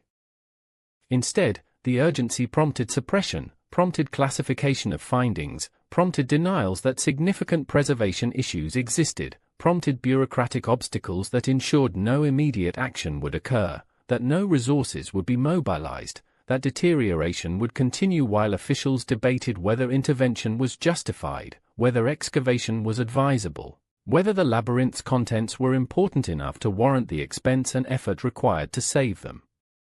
from destruction that advanced measurably with each passing year.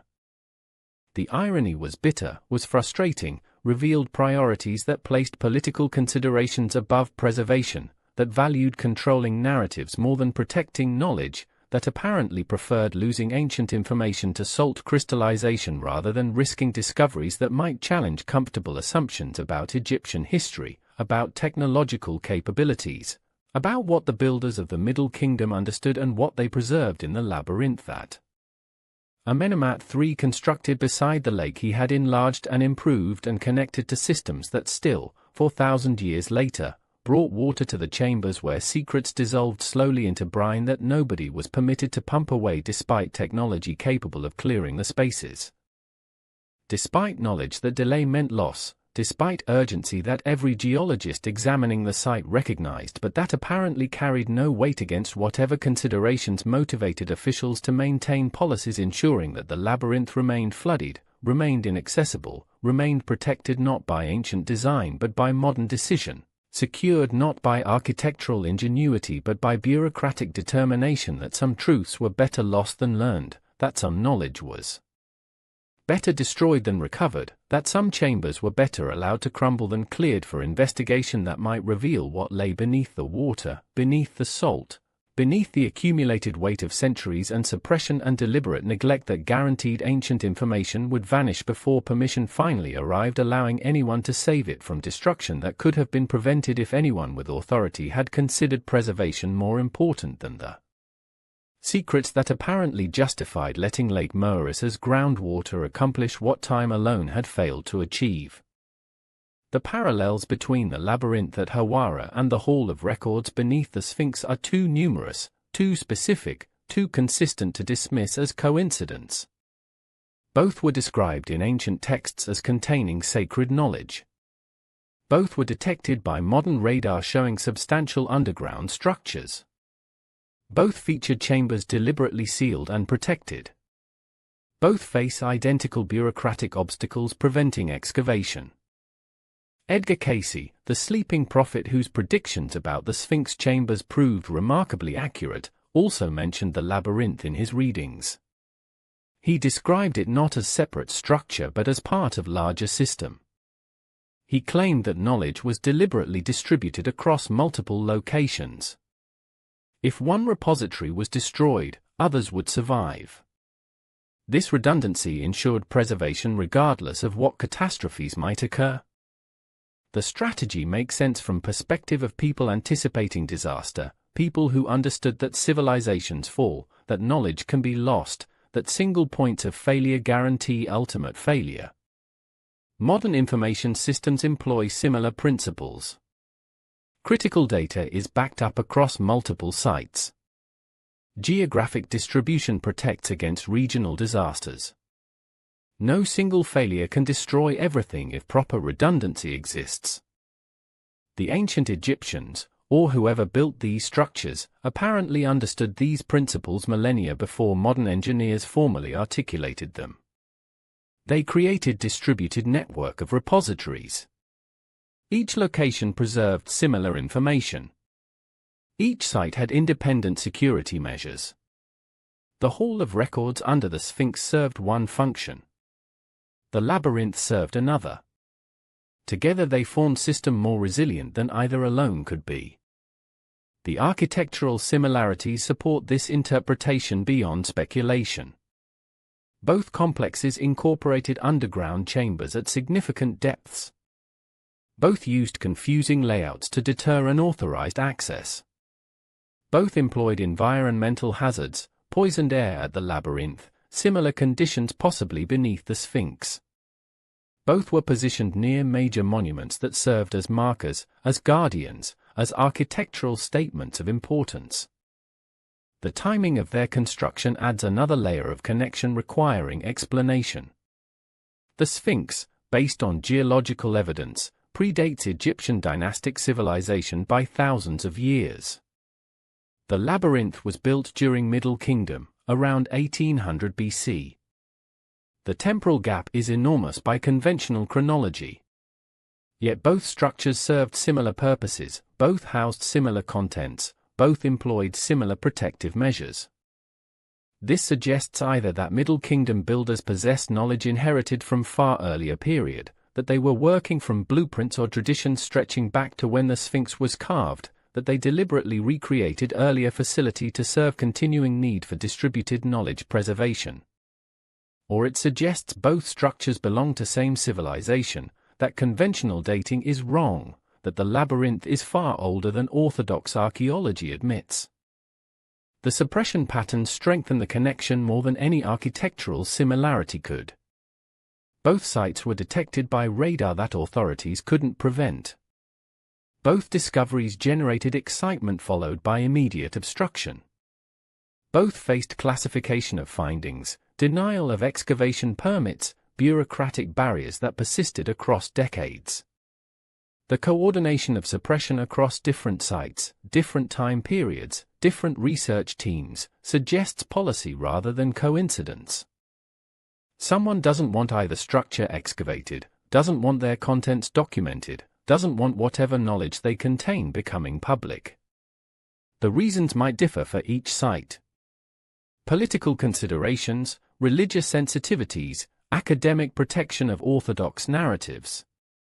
But underlying pattern is identical: confirmation followed by suppression, detection followed by denial, evidence met with obstacles preventing verification through physical investigation.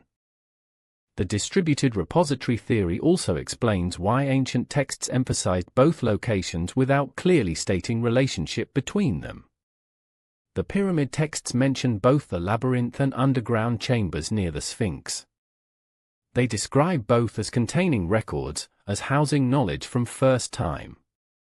But they don't explicitly connect them, don't reveal they're part of unified system, preserve information in ways that protect overall architecture even if individual locations are discovered. This kind of operational security, this compartmentalization of knowledge, this protection through distributed information, shows sophisticated understanding of how to preserve secrets across time. If enemies or thieves discovered one location, they wouldn't automatically know about others. If catastrophe destroyed one repository, others would survive. The system protected itself through redundancy, through geographic distribution, through careful design that ensured no single discovery would compromise the whole. Modern discoveries at both sites validate this ancient design. The Sphinx chambers remain unexplored despite radar confirmation. The labyrinth remains unexplored despite similar confirmation. Neither suppression has prevented the other site from being detected. Neither obstacle has broken the overall system of protection. Knowledge that both exist, that both contain important information, has survived despite official efforts to prevent it. The ancient architects succeeded beyond what they might have imagined. Their distributed system still functions, still protects, still preserves knowledge even as it slowly reveals itself to technology they couldn't have anticipated but whose development they apparently planned for by building in stone that would survive until proper instruments emerged.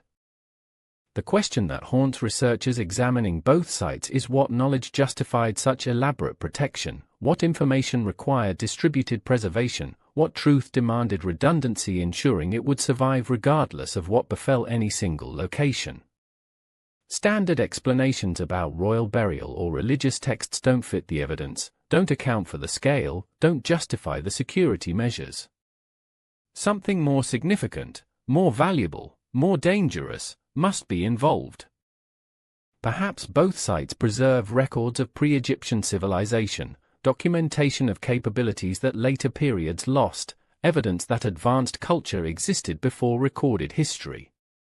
Perhaps they contain technical knowledge, engineering specifications, scientific understanding that builders wanted preserved for future generations who would rediscover the capability to use such information properly. Perhaps they house historical accounts, records of catastrophes, warnings about mistakes previous civilizations made that later cultures should avoid repeating. Whatever the contents, whatever the purposes, the labyrinth and the hall of records appear to be connected, appear to be elements of larger system, appear to serve coordinated functions within architecture that span sites separated by distance but united by purpose. The ancient builders created something remarkable, something that has survived suppression, survived catastrophe, survived the rise and fall of civilizations, survived to whisper across millennia that knowledge exists, that it waits, that it remains protected by systems so robust that even modern authorities with all their power can only delay but cannot prevent its eventual discovery when circumstances finally align. When technology overcomes obstacles, when humanity proves ready to receive. What patient stone has guarded through ages of forgetting, through periods of ignorance, through suppressions both ancient and modern that have only delayed but not defeated the revelation that must eventually come?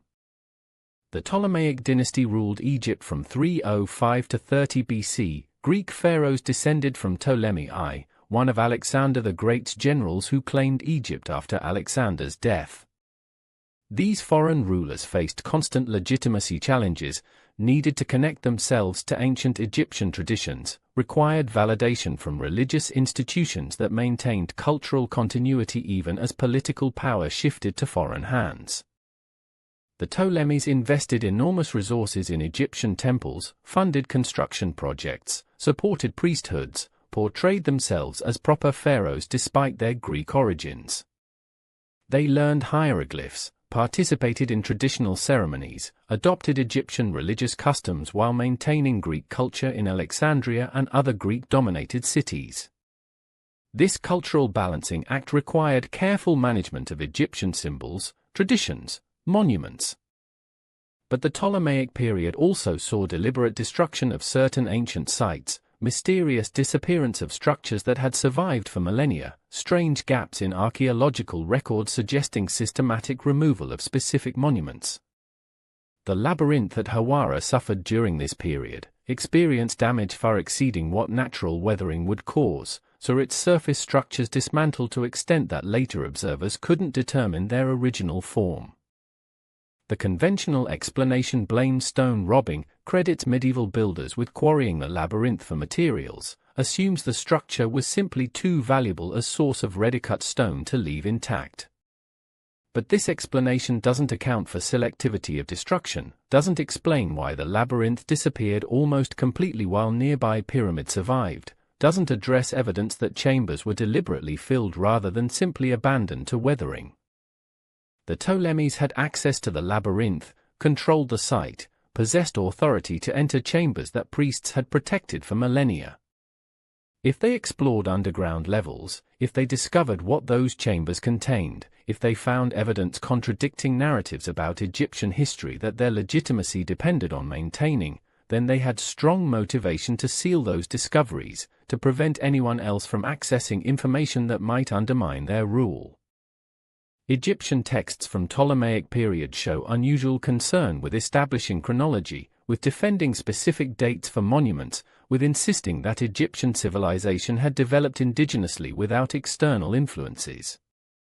These texts read like defensive responses to challenges, like attempts to counter claims that Egyptian culture derived from earlier sources, like efforts to establish orthodox narrative against alternative interpretations that apparently had enough credibility to require formal refutation.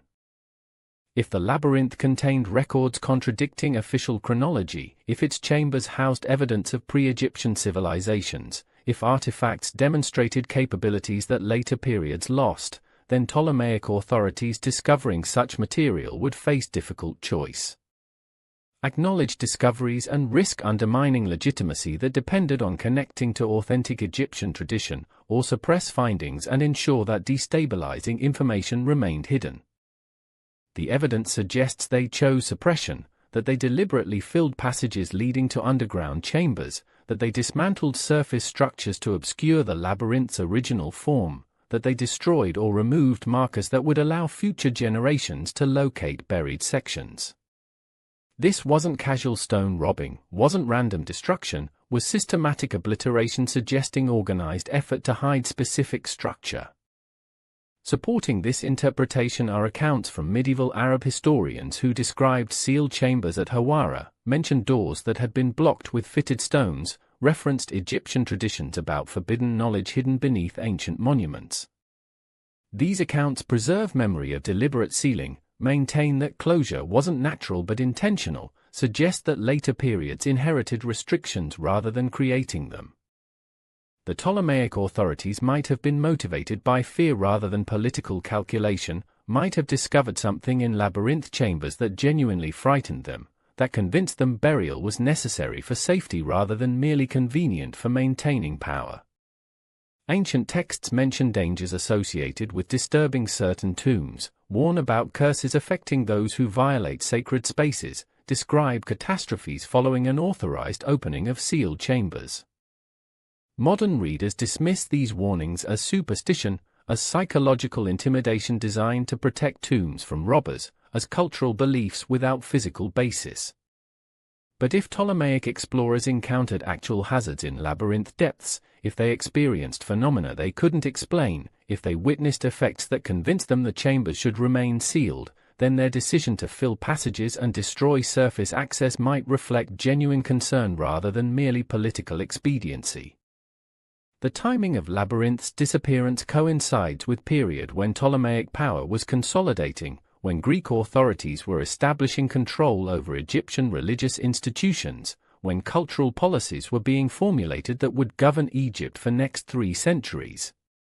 Eliminating access to Labyrinth during this period served multiple purposes: removed potential challenge to official narratives, prevented native Egyptian priests from accessing material that might strengthen their authority, ensured that knowledge housed in labyrinth chambers couldn't be used against Greek rule. The completeness of destruction suggests resources were devoted to tasks far exceeding what casual stone robbing would require, implies organized project with specific goals, indicates that obliterating the labyrinth was priority justifying significant investment. Moving tens of thousands of tons of stone, filling underground passages, dismantling architectural elements, all required labor, equipment, supervision that only state authority could provide. Yet no Ptolemaic texts mention this project, no inscriptions commemorate the work, no administrative records document expenditures that such undertaking would require. The silence is conspicuous, suggests deliberate avoidance of creating evidence, implies that authorities wanted no record of what they did or why they did it, indicates that the labyrinth's obliteration was a secret project whose purposes remain mysterious because documentation was intentionally not created or was destroyed after completion. The underground chambers survived Ptolemaic efforts, remained intact beneath filled passages and removed surface structures, preserved whatever contents the builders had secured there despite attempts to make them permanently inaccessible. The robustness of original construction, the depth of chambers, the engineering that protected them, all defeated efforts at complete destruction, ensured that burial was temporary despite those who implemented it apparently hoping permanence. And perhaps that's why modern authorities continue preventing excavation, why permissions are denied despite radar confirmation, why investigation faces obstacles that have persisted across decades. The Ptolemaic suppression established precedent, created pattern that later powers adopted, demonstrated that controlling access to labyrinth served interests that transcended specific dynasties or governments, that protecting whatever the chambers contained was policy that survived regime changes, that maintained consistency across centuries because underlying reasons remain valid regardless of who ruled Egypt or what political situations prevailed. The cover-up that began 23 centuries ago continues today through different means, employs modern bureaucracy rather than ancient stone filling, uses denial rather than physical burial, achieves same result through changed methods that serve unchanged purposes, keeps the labyrinth secret sealed not by inability to reach them but by decision that reaching them shouldn't be permitted, that whatever the chambers contain should remain hidden despite technology capable of recovery. Despite historical documentation validating existence, despite everything suggesting that revelation would answer questions humanity has asked since Herodotus first described the structure that priests wouldn't let him fully explore, that later rulers apparently decided must never be fully explored by anyone, that modern authorities apparently agree should stay buried in darkness where Ptolemaic workers tried to seal them permanently before being defeated by engineering they couldn't overcome. And by time that eventually exposes everything despite efforts to ensure perpetual concealment. In March 2025, an international coalition of archaeologists, engineers, and preservation specialists submitted comprehensive proposal to Egypt's Ministry of Antiquities. The proposal outlined non-invasive excavation of the Hawara labyrinth using technologies that would allow complete documentation without disturbing original structures. Robot-equipped cameras would navigate flooded passages. 3D laser scanning would map underground chambers. Ground-penetrating radar would guide excavation precisely. The proposal addressed every concern authorities had raised previously. Water management systems would control flooding.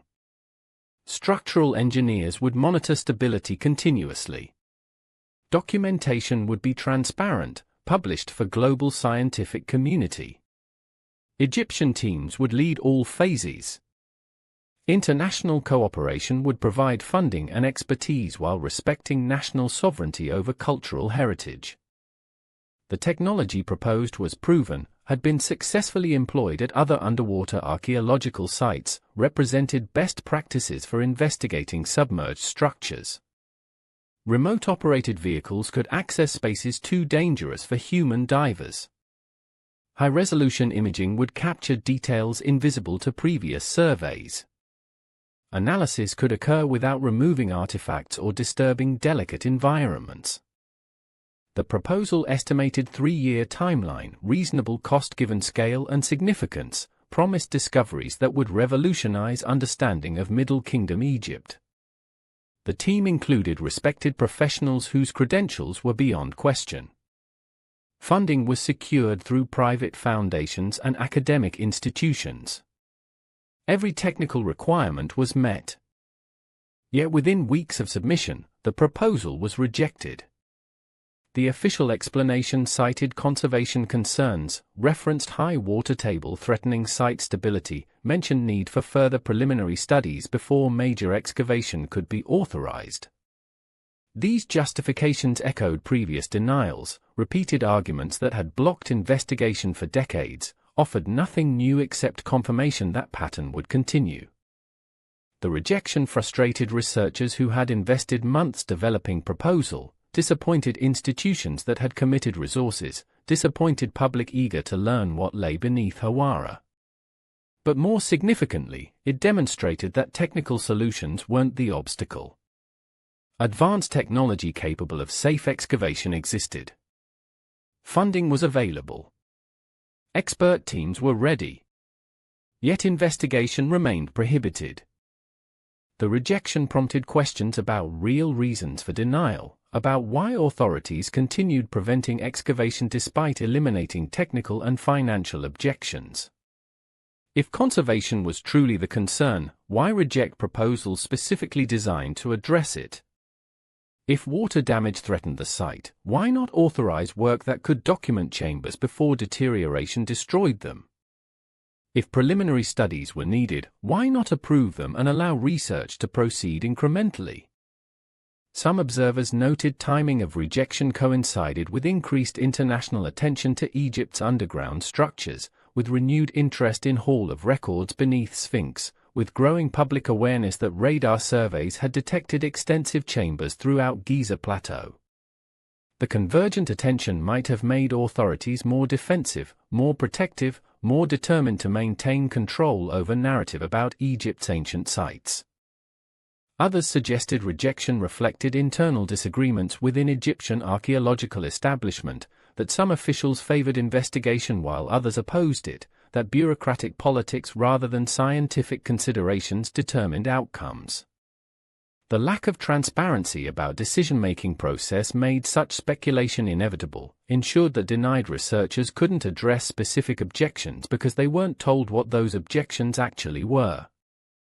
The international team responded by revising proposal, by addressing what they guessed might be concerns, by offering additional safeguards and compromises.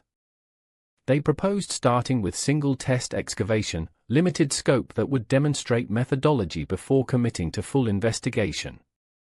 They offered training programs for Egyptian archaeologists, technology transfer ensuring capabilities would remain after international partners departed. These revisions were submitted in June 2025, underwent review that lasted months, finally received response in October that was essentially identical to first rejection. The conservation concerns, the water table issues, the need for preliminary studies, all repeated verbatim from earlier denial. The pattern suggested decisions weren't based on proposal content but on predetermined policy against excavation regardless of how carefully investigation was designed. By late 2025, frustration had transformed into resignation among researchers who recognized pattern was unbreakable through normal channels. The labyrinth would remain unexplored not because technology was insufficient but because permission would never be granted regardless of how advanced technology became. The chambers detected by radar would stay flooded not because water couldn't be managed but because managing it wasn't permitted. The failed 2025 proposal marked turning point in approach to Egyptian underground structures. Some researchers began exploring alternative strategies, considering whether satellite-based systems could gather information without requiring Egyptian permissions, discussing whether public pressure might eventually force authorities to reconsider policies, debating whether complete transparency about suppression might shame governments into allowing investigation. Others argued that respecting Egyptian sovereignty required accepting their decisions even when disagreeing with them, that pushing too hard risked permanent damage to relationships enabling any archaeological work to continue, that patience and diplomacy were more likely to eventually succeed than confrontation and public criticism. The debate reflected deeper questions about who owns ancient knowledge, who controls access to discoveries, who decides what humanity should learn about its past. Egypt claimed ownership of sites within its borders, asserted right to manage cultural heritage as it saw fit, rejected suggestions that international interest overrode national prerogatives.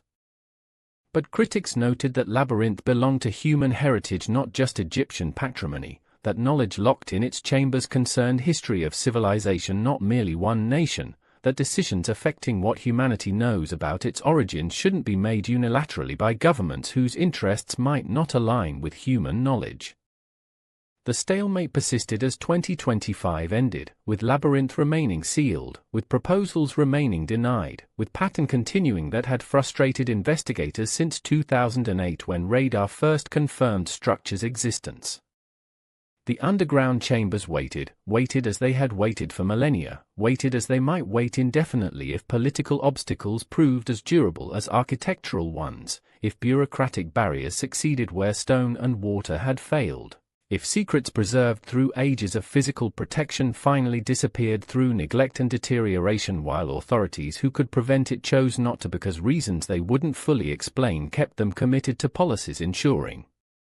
Labyrinth stayed buried, stayed unexplored, stayed mysterious despite technology capable of revelation, despite evidence demanding investigation, despite everything suggesting that 2025 offered perfect moment for discovery that apparently wasn't supposed to occur regardless of how ready science was or how urgent preservation needs had become.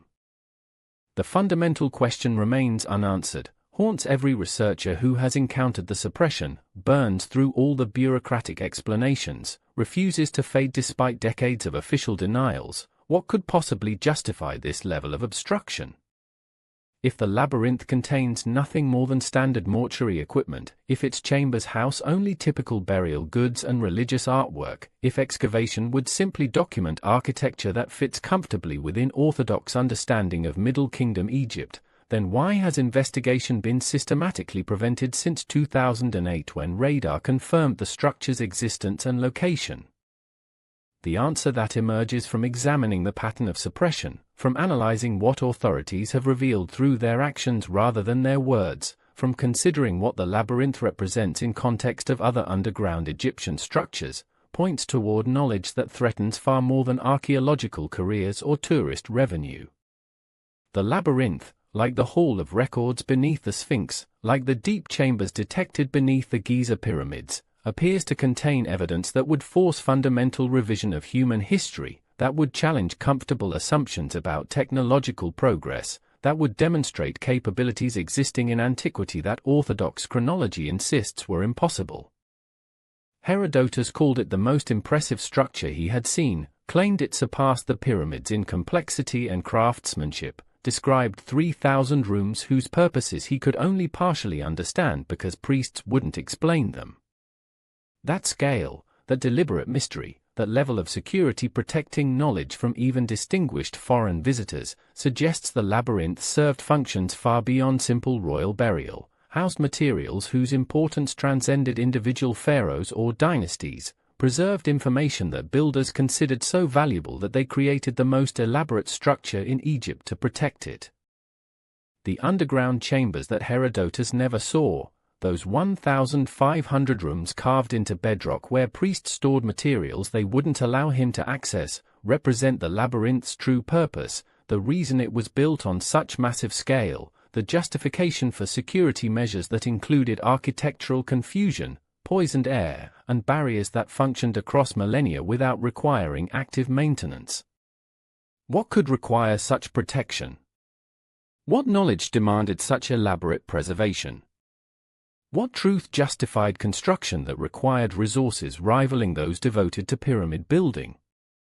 The answer lies in understanding what the Middle Kingdom represented in Egyptian history, what Amenemhat III's reign accomplished, what knowledge his period possessed that later eras lost. The 12th dynasty marked Egypt's greatest achievements in hydraulic engineering, in administrative organization, in systematic record-keeping that created governmental infrastructure more sophisticated than most later periods achieved. But conventional chronology struggles to explain how this sophistication emerged, where the knowledge came from, why capabilities declined rather than advanced in subsequent dynasties. The alternative interpretation, the one that suppression apparently aims to prevent from gaining credibility, suggests that Middle Kingdom achievements weren't indigenous developments but rather recoveries of older knowledge, that Amenemhat and his engineers were working from inherited information, that they possessed records from earlier civilizations that they partially understood and attempted to preserve through the labyrinth's construction. If the underground chambers contain those records, if they house texts or artifacts demonstrating that Egyptian civilization built on foundations laid by predecessor cultures, then excavation would validate everything orthodox archaeology has spent decades denying. The connection to the Hall of Records strengthens this interpretation beyond mere speculation. Both structures employed similar architectural principles, similar security measures, similar organization suggesting coordinated purposes within larger system. Both were described in ancient texts as containing knowledge from the first time, from Zep-Tepi when God supposedly walked the earth and taught humanity. Both faced identical suppression patterns when modern technology detected them, encountered identical bureaucratic obstacles preventing excavation, suffered identical official denials despite radar confirmation.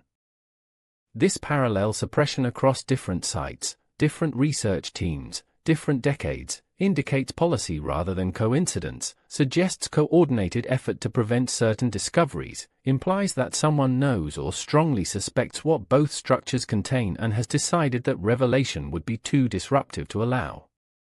The coordination extends beyond Egyptian authorities, involves international institutions like UNESCO that consistently support Egypt's refusal to permit investigation, includes academic gatekeepers who dismiss findings without examining evidence, encompasses media outlets that ignore discoveries or frame them as fringe speculation rather than legitimate archaeology. The labyrinth's position in the Fem region, its connection to Lake Moeris and the elaborate hydraulic systems that Amenemhat III developed, suggests purposes beyond knowledge preservation, implies the structure served active functions requiring water, pressure, power that hydraulic engineering could provide. If the underground chambers housed facilities that utilized these systems, if they contained equipment or processes that modern observers would recognize as technological rather than merely religious, then excavation would demonstrate capabilities that supposedly didn't exist until recent centuries, would prove that ancient civilizations possessed engineering knowledge that conventional chronology insists they couldn't have developed. The flooding that modern investigators encountered, the water that fills passages and chambers, might not be failure of ancient systems but rather evidence of their design, might not be damage but preserved functionality, might demonstrate that the labyrinth incorporated hydraulic principles whose purposes we don't fully understand because we approach the structure with assumptions about what ancient builders could accomplish. Clearing the water, documenting the chambers, analyzing the systems they contained, all would reveal whether this interpretation has merit or whether the labyrinth is indeed nothing more than an elaborate mortuary temple whose importance has been exaggerated by modern speculation. But clearing the water requires permission, documenting requires excavation permits, analysis requires access that authorities have consistently denied since 2008 despite proposals addressing every technical concern, despite funding being available, despite international teams ready to conduct investigation that would either validate or refute alternative interpretations. The continued denial after 17 years, after multiple proposals, after demonstrated urgency from deterioration threatening to destroy whatever the chambers contain, suggests that authorities prefer destruction to discovery, that losing ancient information to salt crystallization is acceptable cost for preventing excavation that might reveal uncomfortable truths. The irony is profound, is bitter, reveals priorities that place political considerations above preservation, that value controlling narratives more than protecting knowledge, that apparently consider certain truths sufficiently threatening to justify letting them vanish rather than risking their revelation. The labyrinth is dying, is deteriorating measurably with each passing year, is losing hieroglyphs and paintings to chemical processes that excavation could prevent, yet no action occurs because action requires acknowledging that chambers contain something worth saving, requires admitting that suppression has been blocking legitimate investigation, requires explaining why prevention has been policy when explanation would reveal motivations that apparently must remain hidden. And so the labyrinth waits, continues waiting as it has waited since Ptolemaic times when deliberate burial first concealed it, continues guarding secrets that priests sealed nearly 4 millennia ago when they carved the final hieroglyphs, filled the passages, sealed the doors, and walked away knowing that stone would protect what they had preserved, that architecture would guard what they had hidden, that time itself couldn't destroy what engineering had secured in bedrock beneath the desert. Where water now threatens what stone protected, where salt crystallizes what age couldn't erode, where modern suppression achieves what ancient enemies never accomplished by preventing recovery that technology could enable if permission were granted, if priorities changed, if someone with authority finally decided that knowledge preserved across millennia deserves protection more than secrets that apparently justify its destruction. The labyrinth's final secret isn't what it contains, isn't the specific artifacts or texts or evidence that its chambers house, but rather the pattern of suppression itself, the coordinated effort across decades and institutions to prevent investigation, the resources devoted to maintaining obstacles when those resources could fund excavation, the consistency of denial despite changing governments and shifting political situations. This pattern reveals that someone knows what excavation would find, knows that discovery would be disruptive, knows that revelation would force changes to narratives that powerful interests want maintained regardless of what truth might demand. Herodotus walked through the upper galleries 25 centuries ago, marveled at what he saw, wondered what lay in chambers priests wouldn't let him enter, recorded his observations for future generations who he hoped might solve mysteries he couldn't. Strabo followed for centuries later, confirmed the structure's existence, added details about poisoned air and confusing architecture, preserved knowledge that helped modern researchers locate what had been lost. The 2008 Matterhorn expedition detected the structure through stone and sand, confirmed ancient descriptions with modern instruments, demonstrated that the labyrinth existed exactly where classical sources said it would be. But demonstration hasn't led to excavation, confirmation hasn't enabled investigation, knowledge hasn't produced action, because the pattern of suppression ensures that some doors remain closed regardless of technology capable of opening them, that some chambers stay sealed regardless of deterioration threatening their contents, that some secrets remain protected by modern bureaucracy more effectively than ancient architecture ever could, more durably than stone and water and time combined. Because the decision to suppress apparently serves interests more powerful than curiosity, more important than knowledge, more lasting than the civilizations whose achievements wait in darkness beneath the sand where they have waited through ages of forgetting, through periods of rediscovery, through cycles of attempted investigation, all defeated by forces that ensure the labyrinth keeps its secret still, keeps them waiting, keeps them sealed until circumstances change or suppression fails or time finally accomplishes what authorities apparently hope will occur before permissions are granted, before excavation proceeds, before humanity finally learns what Herodotus wondered about, what priests protected, what Amenemhat III considered important enough to justify building the most elaborate structure in Egypt to preserve for a future that has arrived but apparently isn't ready to receive what ancient builders so carefully prepared, so deliberately protected, so patiently offered.